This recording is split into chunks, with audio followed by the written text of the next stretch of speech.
ব্রাজিলের অ্যামাজন জঙ্গলে একটা আদিম উপজাতি ছিল, এখনো আছে। তারা নরমালি সব মূর্তি পূজা করত। তারা তাদের একটি মূর্তি ছিল স্কোয়াস। সেই স্কোয়াসকে মনে করত সবকিছুর প্রভু।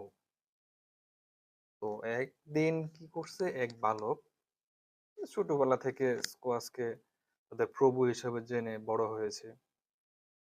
একদিন তার ইচ্ছা হলো তার প্রভুর সাথে সাক্ষাৎ করতে যাবে, প্রভুকে প্রণাম করবে, সেজদা করবে, মাথা নত করবে। তো যে ভাবা সেই কাজ, সে চলে গেল প্রভুর কাছে, স্কোয়াসের কাছে। গিয়ে একটা কুঁড়ে ঘরের ভিতরে সেই স্কোয়াসটি রাখা ছিল, তাদের মূর্তিটি রাখা ছিল।